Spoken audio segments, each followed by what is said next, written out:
నమస్తే. Welcome to Disha TV.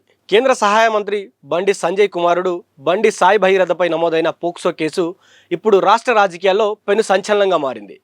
బుధవారం మధ్యాహ్నం 2 గంటలకు విచారణకు హాజరు కావాలని సిట్ అధికారులు నోటీసులు జారీ చేసినప్పటికీ భగీరథ అక్కడికి హాజరు కాలేదు. హాజరు కాకుండా రోజంతా ఒక హై డ్రామా లాగా ఇదొకటి కొనసాగింది. అయితే విచారణకు రాకపోవడంతో రకరకాల ఊహాగానాలు మొదలయ్యాయి.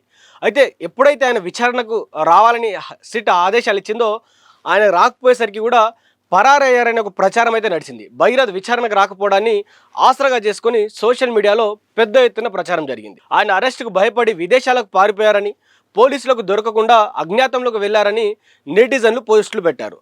దీనికి తోడు నగరంలోని పలు ప్రాంతాల్లో బండి భగీరథ్ పరారీ అంటూ కూడా వెలిసిన పోస్టర్లు రాజకీయ వర్గాల్లో తీవ్ర కలకలం రేపాయి.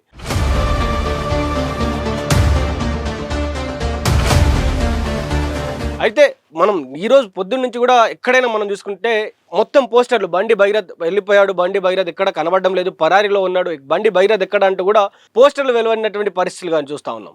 ఎక్కడ కనిపించడం లేదంటూ కూడా సిటీలో ఎక్కడ ఈ పిల్లర్లు ఏవైతే మెట్రో పిల్లర్లు ఉన్నాయో మెట్రో పిల్లర్లకు పక్కన ఉన్నటువంటి ఏవైతే గతంలో మనం ఎక్కడైతే ఈ కటౌట్స్ పెడతామో ఆ కటౌట్స్ పెట్టేటువంటి ప్లేస్లలో కూడా పెట్టడం జరిగింది. ఆయన ఎక్కడున్నాడు, పరారీలో ఉన్నాడు, దేశం దాటి పారిపోయారనే విషయం కూడా దాంట్లో వారు యాడ్ చేయడం జరిగింది. పొద్దుటి నుంచి కూడా అదే చేస్తూ ఉన్నారు. అయితే ప్రతిపక్షాలు ఈ అంశాన్ని తీవ్రంగా పరిగణించడంతో రాజకీయ వాతావరణం ఒక్కసారిగా వేడెక్కింది. అయితే ఈరోజు సాయంత్రం ఇప్పుడు ఇంతకు ముందు కూడా వ్యవహారంలో అంటే ఈ యొక్క కేసు వ్యవహారంలో ఒక అనూహ్య మలుపు చోటు చేసుకుంది. తాను విదేశాలకు పారిపోయానన్న ప్రచారాన్ని పటాపంచలు చేస్తూ భగీరథ్ సిట్ అధికారులకు ఒక లేఖ రాశారు.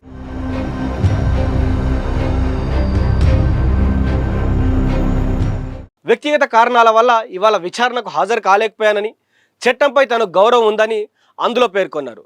ఎల్లుండి అనగా శుక్రవారం రోజున ఖచ్చితంగా విచారణకు హాజరవుతానని స్పష్టం చేశారు.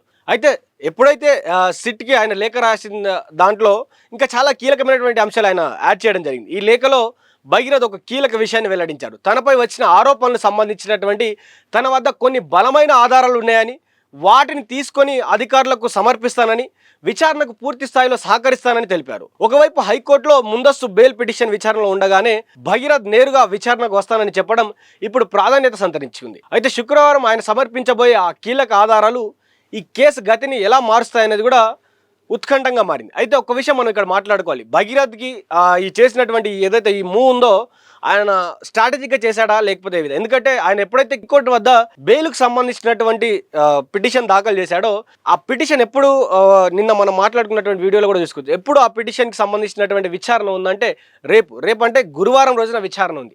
గురువారం విచారణ జరిగిన తర్వాత ఎలాంటి తీర్పు వస్తుంది, ఏం జరగబోతుంది అనే దాని తర్వాత మళ్ళీ శుక్రవారం రోజు వస్తానని ఒక స్ట్రాటజిక్గా ఏమైనా ఆయన మూవ్ తీసుకున్నాడనేది కూడా ఇక్కడ మాట్లాడుకోవడం జరుగుతుంది. ఎందుకంటే నిన్న సాయంత్రం జరిగినటువంటి శోభయాత్రలు కూడా బండి సంజయ్ మాట్లాడుకుంటూ నా కొడుకైనా ఇంకెవరి కొడుకైనా కూడా ఎలాంటి తప్పు చేసినా కూడా వారికి సంబంధించినటువంటి ఎవరినైనా కూడా అరెస్ట్ చేయాలి, అరెస్ట్ చేసి జైల్లో వేయాలంటూ కూడా చెప్పడం జరిగింది. అయితే నా కొడుకు నాకు మాట ఇచ్చాడు, నేను బయటికి కడిగిన ముత్యంలా వస్తాను డాడీ, నేను ఎలాంటి తప్పు చేయలేదు, ఒకప్పుడు ఫ్రెండ్స్ లాగా ఉన్నాం, ఇప్పుడు విడిపోయాము, నేను ఎలాంటి తప్పు చేయలేదు, నన్ను కావాలని ట్రాప్ చేశారని కూడా నా కొడుకు నాతో చెప్పాడు, నా కొడుకు బయటికి వస్తాడు, నన్ను నమ్మండి అంటూ కూడా నిన్న బండి సంజయ్ చెప్పడం జరిగింది. అదేవిధంగా కాంగ్రెస్ పార్టీ నుంచి కూడా ఇంతకుముందు మహేష్ కుమార్ గౌడ్ మాట్లాడుకుంటూ కూడా ఎవరైతే బండి భగీరథ్ ఉన్నారో బండి సాయి భగీరథ్ ఎవరైతే బండి సంజయ్ వాళ్ళ కొడుకు, ఆయన అరెస్ట్ని ఆపడం ఎవరి తరం కాదు, ఆయన అరెస్ట్ అవ్వడం పక్కా, కీలక ఆధారాలు ఒకవేళ దొరికితే లేకపోతే అమ్మాయి సైడ్ నుంచి పెట్టినటువంటి పోక్సో కేసు కింద ఆయన అరెస్ట్ చేయడం పక్క విచారణ జరుగుతూ ఉంది. సిట్ అధికారులు ఏ విధంగా స్పందిస్తారో అనేది కూడా వారు చెప్పడం జరిగింది. అదేవిధంగా ఇక్కడ మనొకసారి తెలంగాణ రక్షణ శాఖ ఎవరైతే కవిత గారు ఉన్నారో వారు కూడా ఈరోజు మాట్లాడడం జరిగింది. లుకౌట్ నోటీసులు ఇవ్వాలి, ఏదైతే ప్రపంచ దేశాలు ఎక్కడ పారిపోకుండా అన్ని ఇక్కడ మన దేశంలో ఉన్నటువంటి అన్ని ఎయిర్పోర్ట్ల వద్ద లుకౌట్ నోటీసులు పంపించాలి, ఈయనను అరెస్ట్ చేస్తున్నట్టు ఒకవేళ ఎక్కడైనా పారిపోతుంటే ముందస్తు అరెస్ట్ చేసి ఇక్కడ తరలించాలని కూడా ఇక్కడ ఇలా అంటే రాజకీయ వర్గాల్లో ఈ కేసును ఒక పెను సంచలనంగా మారుతూ ఉంది. ఎందుకంటే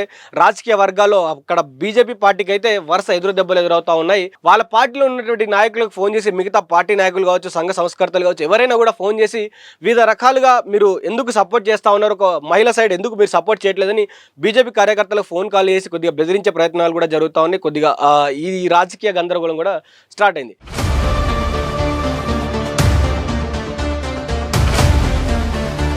ఇటు బీఆర్ఎస్, ఇటు కాంగ్రెస్, ఇటు టీఆర్ఎస్ సంబంధించినటువంటి నాయకులు, వివిధ పార్టీలు, సంఘ సంస్కర్తలు, ఇటు సిపిఐ సంబంధించినటువంటి ఎస్ఎఫ్ఐ, డిఎఫ్ఐ, ఇంకా మిగతా ఏఎస్ఎఫ్ సంబంధించినటువంటి నాయకులు కూడా పెద్ద ఎత్తున ధర్నాలు చేస్తూ ఉన్నారు ఆపాలని. అంటే చాలా విధాలుగా ఈ పార్టీ నాయకులందరూ కూడా తనను అరెస్ట్ చేయాలి, అరెస్ట్ చేసిన తర్వాత తగినటువంటి శిక్షలు వేయాలి, ఆ పోక్సో కేసు సంబంధించినటువంటి అన్ని శిక్షలు పడేలా చూడాలని కూడా ఈ పార్టీ నాయకులందరూ కోరుతా ఉన్నారు. అదే టైంలో బీజేపీ నాయకులు మాత్రం ఆ అమ్మాయి మైనర్ కాదు, మేజర్ అంటూ కూడా ప్రచారం చేస్తూ ఉన్నారు. అయితే కొన్ని ఛానల్స్ కూడా ఆ అమ్మాయి యొక్క ఫేస్ రివీల్ చేయడం, వాళ్ళ ఫ్యామిలీ ఫేస్ రివీల్ చేయడం ఇవి కూడా చేస్తూ ఉన్నాయి. సోషల్ మీడియాలో ఇవి కూడా వైరల్ అవుతా ఉన్నాయి. ప్రస్తుతానికి బండి సంజయ్ చుట్టూ రాజకీయం మొత్తం నడుస్తూ ఉంది. బండి సంజయ్ కుటుంబం చుట్టూ, బండి సాయి భగీరథ తన కొడుకు ఎవరైతే ఉన్నారో తన చుట్టూ రాజకీయం మొత్తం నడుస్తూ ఉంది.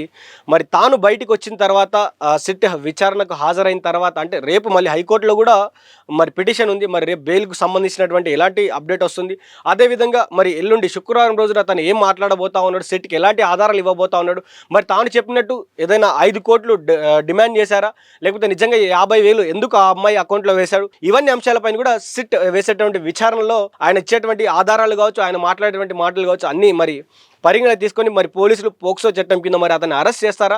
ఇవాళ కూడా కొన్ని చట్టాల కింద కొన్ని సెక్షన్లు కూడా మారడం జరిగింది.